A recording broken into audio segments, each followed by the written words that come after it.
If you are a woman who is unsure about entering the swinger lifestyle, or maybe you have been on the receiving end of a conversation about open relationships or a form of ethical non-monogamy, which has left you feeling frightened or concerned or worried or apprehensive, whatever reason, this video is for you. My name is Rosie Kay, and I'm an open relationship coach and swinger lifestyle expert. And over on my blog site, ThisKindaGirl.co.uk, I aim to educate people about the myths, the misconceptions, and Chinese stigmas that people face who are involved in the swinger lifestyle, especially. I am a swinger lifestyle expert, but I do talk about all forms of ethical non-monogamy. And you do not have to be a swinger to benefit from my advice or take an interest in the work that I do. Today, I'm talking about 3 common concerns women have when entering the lifestyle or starting swinging or venturing into a form of ethical non-monogamy. Now, as I've said, I am an open relationship coach. And over the last 2 years, I have noticed similarities between my clients. And what I've noticed is that how many women view the world of swinging, especially, is so similar. And it's very often, regardless of where a woman is from or how long she's been in her relationship for, or the type of relationship dynamic that the couple are looking to explore, so many of them share the same concerns and worries. And I was wondering, could a larger audience relate to this too? But what I want to say is, while I'm conscious that I am a swinger lifestyle coach, I'm not here to pressure you to do things you don't want to do. I'm not here to tell you you need to join the lifestyle. I'm not here to prove to you that swing is the right way to be. Instead, I'm going to talk about my own experiences. I'm going to talk about problems that other women have had, and also make sure it's relatable, because I know how you feel. When I first started in the lifestyle, which was over 10 years ago now, I did not want to be part of it. I was not convinced it was for me. I was very reluctant. I was hesitant. I was scared. I was frightened. I didn't know what would happen to my relationship. And I had all of these worries and fears. These were very real concerns, what I'm going to talk about today. So I know how it feels. And now I help people understand where these fears come from. I don't convince them they need to be swingers. I just give them the facts and let them make up their own minds as to what they would like to do. But if you can relate to any of what I'm about to share, I want to reassure you that you are not alone. I do not believe there's any woman in the lifestyle or any woman who has ventured into ethical non-monogamy who has not had one of these thoughts at some point on her journey. Okay, so number one, a lot of women have the fear that they have to compete with other women. And when I first started in lifestyle, I was convinced, even though I had no understanding of lifestyle, I did not know anything about it. I was convinced that all of the women were a threat to my relationship and that I would have to fight off any potential advances that were made towards my partner at the time. Now, although I was interested in elements of bisexuality, kind of using the lifestyle as a way of exploring this, it was only about this much that I was interested in, that probably 10% actually sparked my interest. The rest of it I was hostile with, okay? And even though the bisexual part was like for me my own pleasure and something I was interested in, the reality of getting another woman involved, even though it was for my kind of benefit, was too much for me. And I found myself feeling increasingly more hostile each time a woman approached my partner, even though the woman would also be, of interest to me as well. I was instantly hostile, and it was really frustrating. And I was sure that any single woman, literally any single woman in particular, was going to be a threat to my relationship. And the minute one kind of approached us, I would be left manless, because I would have let my guard down. So the only way to combat this was to try and fight off any female attention that my partner at the time received. And this was completely ridiculous when you think about it. You're in a swingers club. You're there to meet couples or single women or maybe both, you're there to talk to people, and yet when people approach you, you instantly get hostile because you feel you have to compete. It was very frustrating. It was also exhausting and futile. How on earth was I ever going to have experiences if I felt threatened by the people I was looking to try and connect with?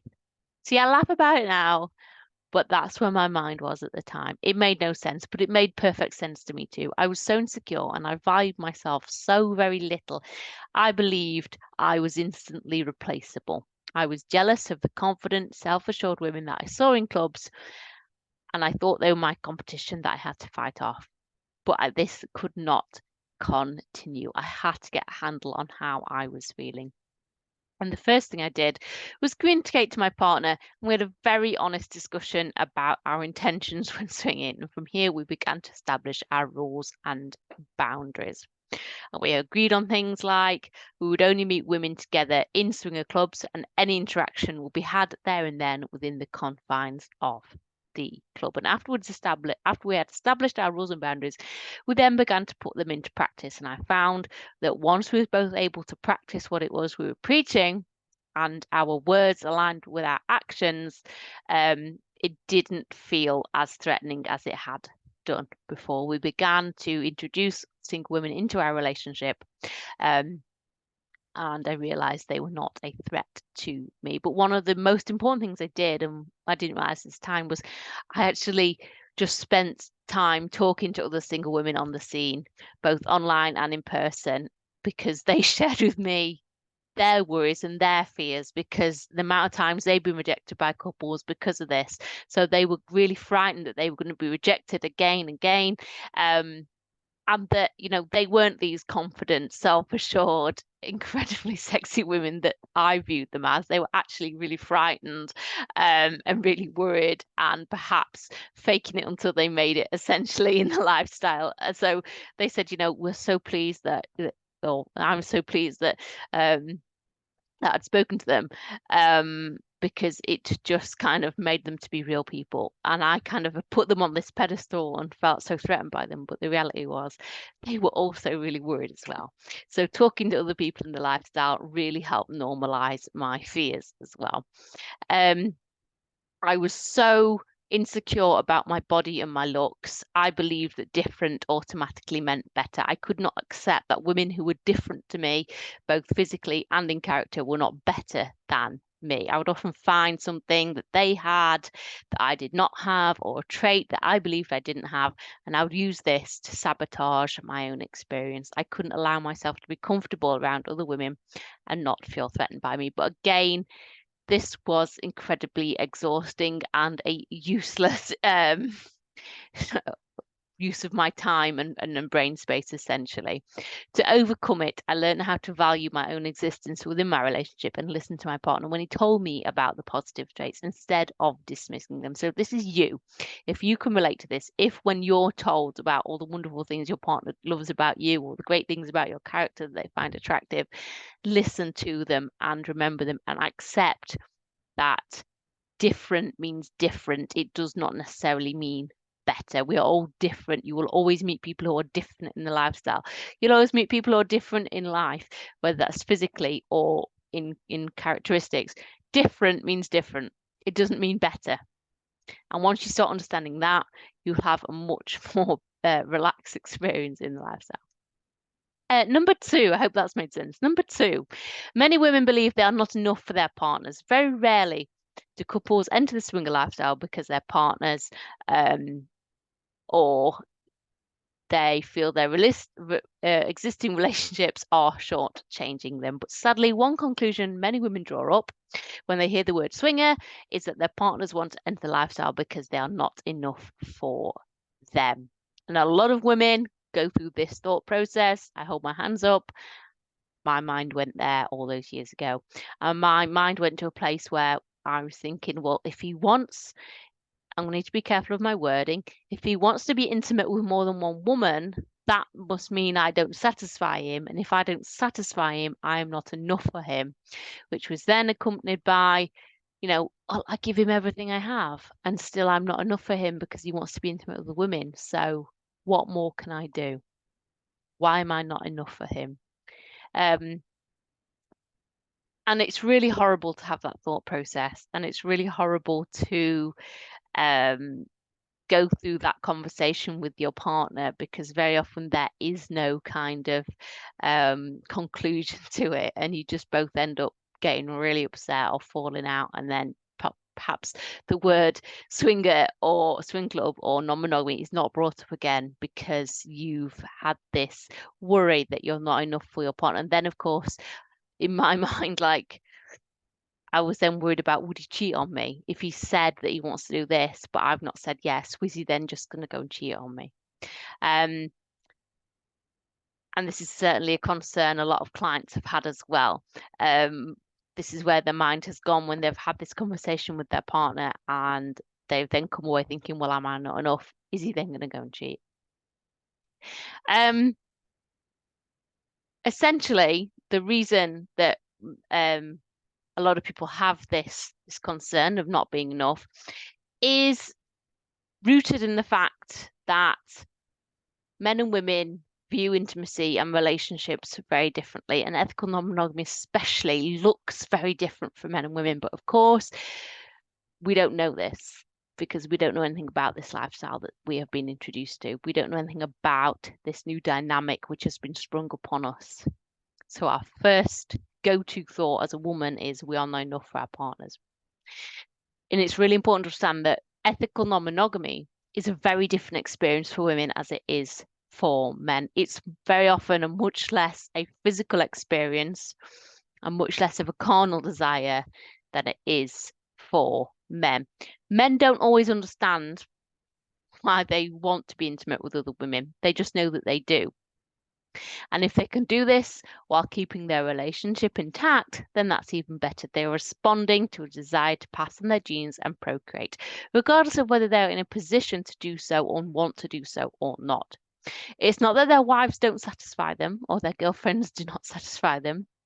In most cases, they are not programmed to live monogamously. So very often it's got nothing to do with their existing relationship. It's more the fact that they're responding to their primal needs as a guy. Women, however, view their involvement in ethical non-monogamy as a journey of intimate exploration, the enjoyment of sharing desires with their partner, and many find themselves attracted to the fact that others desire them. Yes, they may still want to be intimate with other people, men or women, but it's less about the physical and more about the emotional enhancement that they feel within their relationship. But again, initially, we have no idea about this. We do not know of the benefits. We do not know what can happen. And although some women do still get the niggling feeling to act upon their impulses, it is far less frequent than men.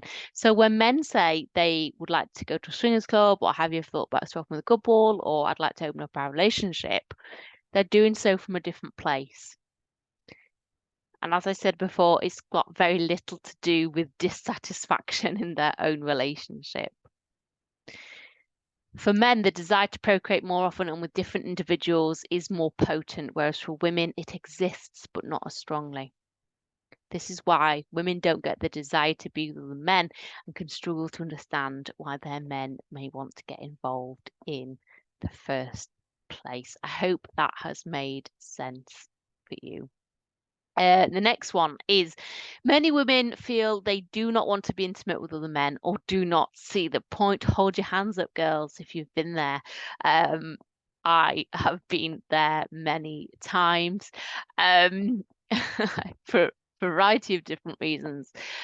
But over the years, I've kind of gone, well, I don't really want to be intimate with anybody else, or I don't really want to be intimate with other men. I'm not really interested in that right now.